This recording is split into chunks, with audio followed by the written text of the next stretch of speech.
मोदी जी ने जीएसटी कम करने को दिवाली का तोहफा कहा।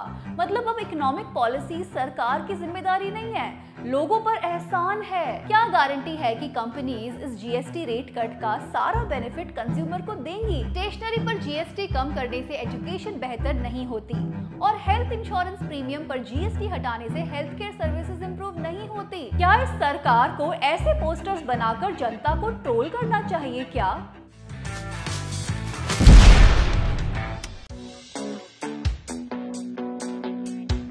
8 साल तक जीएसटी का इतना गुणगान करने वाली सरकार ने फाइनली मान लिया है कि देश में महंगाई बहुत है, कुछ करना पड़ेगा। ऊपर से ट्रंप के टैरिफ्स, डोमेस्टिक मांग बढ़ानी पड़ेगी वरना इकोनॉमी ठप पड़ जाएगी। सितंबर के पहले हफ्ते में जीएसटी रेट स्लैब्स को कम किया गया और कई सारी रोजमर्रा की चीजों पर से जीएसटी हटाया गया। मिनिस्ट्री ऑफ फाइनेंस और दूसरे सरकारी विभागों ने एक से एक रंग बिरंगे पोस्टर्स जारी किए। Pencil, sharpener, maps, globes, notebooks और इरेजर्स पर अब कोई टैक्स नहीं लगेगा। एक बच्ची भी बनाई गई है पोस्टर में जो शायद हाथ जोड़कर मोदी जी को धन्यवाद कर रही है। एक ये पोस्टर देखिए, diabetic care now more affordable. ऐसा लग रहा है कि सरकार का नहीं कोई मेडिकल कंपनी का विज्ञापन हो। क्या इस सरकार को ऐसे पोस्टर्स बनाकर जनता को ट्रोल करना चाहिए क्या? सिरिंज और ग्लूकोमीटर जैसी चीजों पर जीएसटी 12% से घटाकर 5% कर दिया गया है। इतनी जरूरी मेडिकल चीजों पर 7 साल तक 12% जीएसटी था ही क्यों? सीमेंट पर जीएसटी 28% से घटाकर 18% कर दिया गया है, पर पोस्टर में प्री जीएसटी रेट 29% दिखाया गया है। इन जीएसटी रेट कट्स को नेक्स्ट जेन रिफॉर्म्स कहा जा रहा है। क्या ये जीएसटी टैक्स स्लैब में cut really next generation reforms हैं? क्या इनसे डोमेस्टिक डिमांड्स बढ़ेगी और जनता को कुछ राहत मिलेगी? सरकार ने तो रेट कम कर दिए, पर क्या कंपनियां अपने प्रोडक्ट सस्ते करेंगी? आइए बात करते हैं। Goods and services tax GST को 2017 में लाया गया था। इसका मकसद था इनडायरेक्ट टैक्सेस को सिंप्लीफाई करना। वन नेशन वन टैक्स कहा गया, पर कई सारी स्लैब्स लगा दी गई। आपको याद होगा कि नॉर्मल पॉपकॉर्न पर 5% जीएसटी, सॉल्टेड पर 12% और कैरेमल पॉपकॉर्न पर 18% जीएसटी था। इसका क्या लॉजिक था, कोई नहीं जानता। तो क्या अब इस टैक्स को और सिंप्लीफाई किया जा रहा है? मतलब पहले सिंपल नहीं था। जीएसटी रेट कट्स का टाइमिंग बहुत ही इंटरेस्टिंग है। फाइनेंस मिनिस्टर ने इसे यूं जस्टिफाई किया। Let me start by saying the Honorable Prime Minister actually set the tone for the next generation reforms on the 15th of August when he spoke from the Red Fort. And he desired that we give the benefit to the people at the earliest. He mentioned Deepavali, but अच्छा हुआ ये नहीं कहा कि प्रधानमंत्री मेरे सपने में आए थे और कहा कि जीएसटी कम कर दो। फाइनेंस मिनिस्ट्री क्या काम करती है? क्या मिनिस्ट्री और मिनिस्टर दोनों वेट करते रहते हैं कि प्रधानमंत्री देश की इकोनॉमिक पॉलिसीज बनाएंगे? मोदी जी ने जीएसटी कम करने को दिवाली का तोहफा कहा। मतलब अब इकोनॉमिक पॉलिसी सरकार की जिम्मेदारी नहीं है, लोगों पर एहसान है। मेन मुद्दे पर आते हैं। क्या जीएसटी स्लैब्स कम होने का फायदा आपको मिलेगा?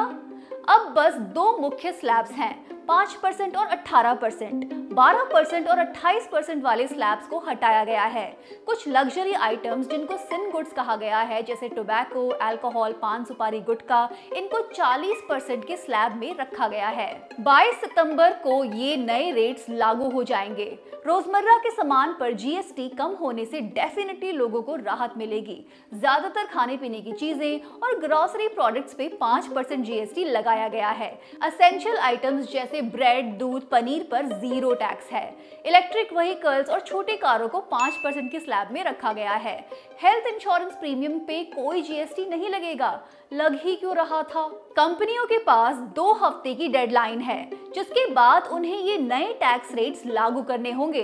एफएमसीजी डिस्ट्रीब्यूटर्स और रिटेलर्स ऑलरेडी महंगे प्राइस पे स्टॉक खरीद चुके हैं। अब उनको सस्ते में बेचेंगे तो उन्हें लॉस ही होगा। डिस्ट्रीब्यूटर्स ने कंपनी से रिक्वेस्ट किया है कि उनको भी क्लैरिटी दो कि कैसे इस प्रॉब्लम का हल करेंगे।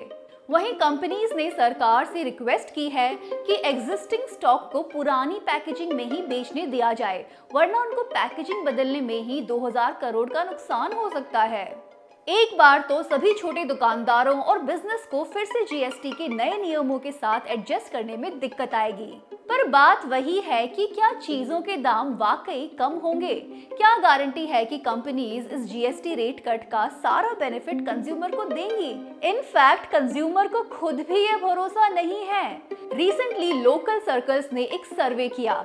इसमें पाया गया कि 75% कंज्यूमर्स को नहीं लगता कि कंपनियां जीएसटी रेट कट का फायदा कंज्यूमर्स को देंगी। अब central board of indirect taxes and customs अलग अलग इंडस्ट्रीज के साथ मीटिंग कर रहा है। हॉस्पिटैलिटी, इंश्योरेंस और टेक्सटाइल जैसी इंडस्ट्रीज के साथ बातचीत करके इंश्योर किया जाएगा कि वो एक्चुअली रिटेल प्राइसेस को जीएसटी रेट कट्स के साथ एडजस्ट करें। आपका हेल्थ इंश्योरेंस प्रीमियम कम होगा, इसके चांस कम ही हैं, क्योंकि अनुमान है कि कंपनीज अपनी पॉलिसीज के रेट 3 से 5% तक बढ़ा देंगी। एनीवे, ऐसे रेट कार्ड्स की फोटो खूब वायरल की जा रही है कि कौन सी कारों पर कितना पैसा बचेगा। अनुमान है कि छोटी कार पर 40 से 90 हजार का फायदा मिलेगा, मीडियम कार पे 1 लाख से 2 लाख तक का, और बड़ी गाड़ियों की कीमत 4 से 9 लाख तक कम हो सकती है। इनफैक्ट ऑटोमेकर्स को कहा गया है कि अपने शोरूम्स में ऐसे जीएसटी प्राइस कट के पोस्टर्स लगा कर रखो, ऑफ कोर्स मोदी जी की फोटो के साथ। अब इस पोस्टर का खर्चा आपकी जेब से लेंगे या प्राइस में इंक्लूड करेंगे, वो जाने। रेवेन्यू सेक्रेटरी का दावा है कि इस तरह जीएसटी कम करके सरकार 48,000 करोड़ का लॉस ऑफ रेवेन्यू झेलने वाली है। याद कीजिए कि जीएसटी से सरकार खूब पैसा वसूल रही थी। पिछले 5 साल में जीएसटी कलेक्शंस डबल हो गए थे। 2024-25 में रिकॉर्ड 22 लाख करोड़ का जीएसटी कलेक्शन हुआ। पहले हर महीने सरकार जीएसटी वसूली का डेटा बताती थी। इनफैक्ट अप्रैल 2024 में रिकॉर्ड 2.10 लाख करोड़ का जीएसटी कलेक्शन हुआ। जून 2024 में 1.74 लाख करोड़ का जीएसटी कलेक्शन हुआ। उसके बाद सरकार ने जुलाई में जीएसटी के आंकड़े बताने ही बंद कर दिए और अब इस तरह बताया जा रहा है कि जैसे सारा जीएसटी ऑपोजिशन ही ले रहा था। क्या राहुल गांधी ने जीएसटी वसूली की थी? अब आप ही बताइए कि एक बार किसी सरकार को वसूली की इतनी आदत लग चुकी हो, क्या वो वसूली करना कम कर सकती है? क्या रियली सरकार का रेवेन्यू गिर जाएगा? क्या जीएसटी स्लैब्स कम करने से सरकार को वाकई नुकसान होगा?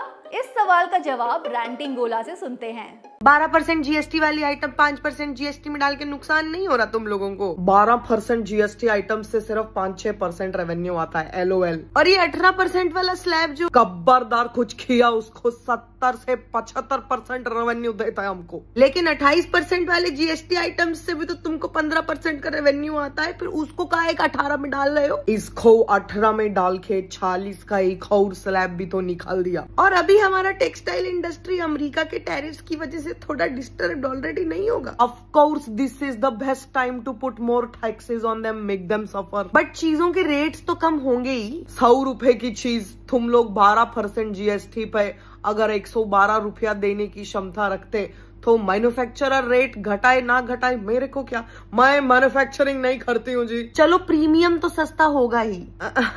वो क्या, इंश्योरेंस कंपनी सर्विस प्रोवाइडर होते, रॉ मटेरियल एक तरफ से लेते, उसको प्रोसेस करते, तुमको बेचते, तो उधर वो खरीदते वक्त टैक्स देते, अब तुमसे टैक्स कम मिलेगा तो तुम्हारा प्रीमियम बढ़े घटे और मेरे को क्या, मैं प्रीमियम नहीं लेती हूँ जी। अच्छा चलो गाड़ियां तो क्रेजी ही सस्ती कर दी आप लोगों ने। ROFL नहीं, ROFL रॉफल पहले सेस और जीएसटी मिला के 50% का टैक्स देते थे तुम लोग, अब तुम 40% का जीएसटी दे रहे हो, ऐसा ज्यादा डिफरेंस। हम जानते ही हैं कि जीएसटी एक इनडायरेक्ट टैक्स है। इसको कंजम्पशन टैक्स भी कह सकते हैं, क्योंकि ये उन चीजों पर लगता है जिन्हें हम एक्चुअली कंज्यूम करते हैं। आप अमीर हो या गरीब, ये टैक्स सबको देना होता है। लेकिन दिक्कत ये है कि गरीबों पर इसका अनइक्वल प्रभाव पड़ता है। मतलब एक अमीर आदमी की तुलना में गरीब आदमी कहीं ज्यादा अपना पैसा एसेंशियल चीजों पर लगाता है। सोचिए, हर दूध के पैकेट पर 2 रुपए एक्स्ट्रा, बिस्किट चिप्स जैसी चीजों पर 2 से 3 रुपए एक्स्ट्रा, हर महीने साबुन, तेल, टूथपेस्ट, शैम्पू पर एक्स्ट्रा पैसे देने पड़ते हैं।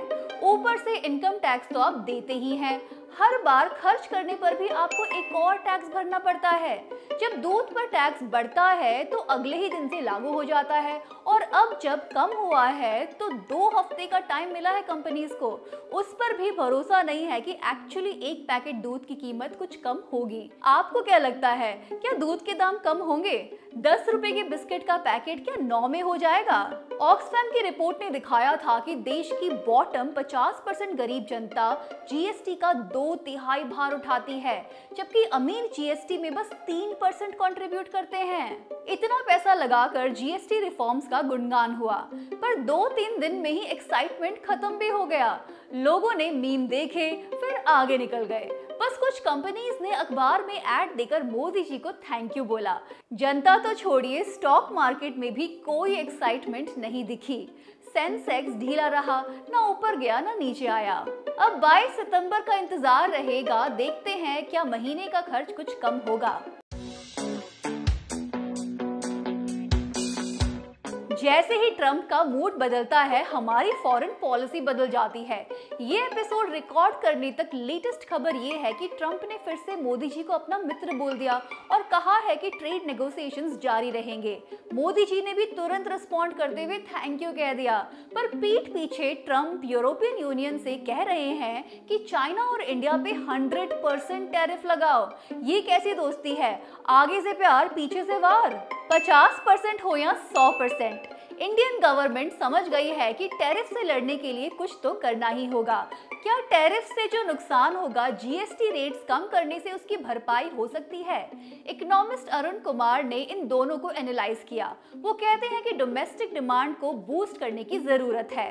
एक्सपोर्ट करने वालों को जीएसटी का कोई बेनिफिट नहीं मिलेगा, क्योंकि एक्सपोर्ट्स पर जीएसटी नहीं लगता, तो उनकी डिमांड में भी कोई बदलाव नहीं आएगा। असेंशियल चीजों के दाम कम होने से उनकी डिमांड बढ़ सकती है। इससे लोगों की कुछ तो बचत हो सकती है, या फिर वो इस पैसे को दूसरी चीजें खरीदने में लगा सकते हैं। ज्यादा लोन्स को वापस चुकाया जा सकता है। ओवरऑल इकोनॉमी में कुछ तो डिमांड बढ़ने के चांस हैं। पर साथ ही प्रोफेसर अरुण कहते हैं कि उनको नहीं लगता कि 48,000 करोड़ के जीएसटी रिडक्शन से 4.4 लाख करोड़ तक डिमांड बढ़ेगी। एक और फैक्टर है unorganised sector. GST organise sector पे लागू होता है तो रेट भी ऑर्गेनाइज सेक्टर में ही कम होंगे। अनऑर्गेनाइज्ड सेक्टर की मुश्किलें और बढ़ सकती हैं। प्रोफेसर अरुण का ये भी कहना है कि जीएसटी रेट कट से डिमांड अनऑर्गेनाइज सेक्टर से ऑर्गेनाइज्ड सेक्टर की तरफ जाएगी। ओवरऑल डिमांड बढ़ने के बजाय घट सकती है। क्या है वो चीज जो इंडिया के पास वाकई सब देशों से ज्यादा है? यस, हमारी population, more importantly youth population. इस हफ्ते हमने ये भी देखा कि महंगाई, बेरोजगारी और करप्शन से जूझते यंग लोग किस हद तक जा सकते हैं। जी हाँ, नेपाल की बात ही हो रही है, जहां लोगों के प्रोटेस्ट के चलते वहां के प्राइम मिनिस्टर को रिजाइन करना पड़ा। इन प्रोटेस्ट्स में 300 लोगों के घायल होने और 19 लोगों के मरने की खबर है। गोदी मीडिया ने इसको सोशल मीडिया एप्स पे बैन की वजह से हुए जेनजी प्रोटेस्ट की तरह रिपोर्ट किया, पर मामला सीधे इकोनॉमी, करप्शन और यूथ एस्पिरेशंस का है। क्या आप जानते हैं कि नेपाल की जीडीपी का 33% फॉरेन रेमिटेंस से आता है? मतलब वो नॉन रेसिडेंट नेपाली जो जॉब्स की तलाश में बाहर जाते हैं और वापस घर अपने पैसा भेजते हैं। नेपाल की कुल पॉपुलेशन लगभग 3 करोड़ है। इसमें से भी पिछले ही साल 8,39,000 लोगों को बाहर नौकरी करने के परमिट दिए गए, और ये तो डॉक्यूमेंटेड परमिट्स हैं। आप सोचिए, क्यों इतने लोगों को बाहर काम करने के लिए जाना पड़ रहा है? अपने देश में ही अपॉर्चुनिटीज नहीं है। युवाओं में बेरोजगारी का प्रतिशत 20% से भी ज्यादा है, ऊपर से असमानता और करप्शन। 2019 की ऑक्सफैम की रिपोर्ट ने बताया कि नेपाल में 8.1 मिलियन लोग गरीबी रेखा से नीचे रह रहे हैं। सबसे अमीर 7% लोगों के पास नेपाल की एग्रीकल्चर लैंड का 31% हिस्सा है। आर्थिक असमानता, गरीबी, बेरोजगारी और महंगाई से भारत भी उतना ही जूझ रहा है। इसमें जीएसटी रेट्स का कम होना थोड़ा ही प्रभाव डालेगा, क्योंकि सिर्फ जीएसटी कम करके डोमेस्टिक मार्केट डेवलप नहीं किया जा सकता। हमें लार्जर इकोनॉमी को देखना होगा, वो भी बदले हुए ग्लोबल कॉन्टेक्स्ट में। सबसे पहले हमें जॉब्स दो, जॉब्स दो, जॉब्स दो, वो भी पक्के जॉब्स, पक्का रोजगार। पिछले साल ऑफिशियल यूथ अनएम्प्लॉयमेंट रेट 16% से ज्यादा था। हमारे यहाँ दुनिया के सबसे कम सरकारी जॉब्स हैं, लगभग 3%। यूएस में भी लगभग 16% सरकारी जॉब्स हैं और चाइना में अराउंड 23%। हमें पक्के स्टेबल जॉब्स क्रिएट करने की अर्जेंट जरूरत है। गिग वर्क से अब यूथ को बहलाया नहीं जा सकता। दूसरा है एजुकेशन और हेल्थ केयर का बजट बढ़ाओ और इनको बेहतर बनाओ। एक्सपर्ट्स की राय है कि इन दो सेक्टर्स पे इन्वेस्ट करने से ना सिर्फ ये बेहतर बनेंगे, इनमें जॉब्स का भी बहुत स्कोप खुलेगा। तीसरा है, अगर टैक्स की बात है तो लोगों पर कुछ रहम करो एंड फॉर अ चेंज अपने मित्रों से थोड़ा वसूली करो। कॉर्पोरेट टैक्सेस को कम हुए 5 साल हो गए हैं। इससे कॉर्पोरेट्स के प्रॉफिट्स तो बढ़े पर जॉब्स नहीं। सो अब कुछ नया करने की जरूरत है। जहां तक इनडायरेक्ट टैक्सेस की बात है, एक्सपर्ट्स का कहना है कि सारे ही एग्रीकल्चरल प्रोड्यूस को टैक्स फ्री रखना चाहिए। साथ ही एमएसएमईज को एक्चुअली प्रमोट करने की जरूरत है।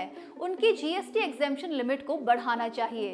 जैसे अभी 40 लाख तक के कारोबार पर जीएसटी कंप्लायंस नहीं लगता, इसको कम से कम 1 करोड़ किया जा सकता है, क्योंकि देश के ज्यादातर लोग इन्हीं छोटे एंटरप्राइजेस में काम करते हैं। फिर है फ्यूल टैक्सेस। इथेनॉल मिलाकर मिलावटी पेट्रोल डीजल के बजाय फ्यूल टैक्स कम होने चाहिए। इससे महंगाई पे सीधा असर पड़ेगा। टैक्सेस का काम होता है कि लोगों के लिए सुविधाएं इकट्ठी करना, ना कि उनकी जेब खाली करना। अगर हम टैक्सेस के बारे में सीरियस हैं तो हमें 2 टैक्सेस पे कंसंट्रेट करना चाहिए, wealth tax and inheritance tax. गरीबों से 10 रुपए के बिस्किट पर 1 रुपया वसूलने के बजाय सबसे अमीर लोगों की संपत्ति पर टैक्स लगाओ ना।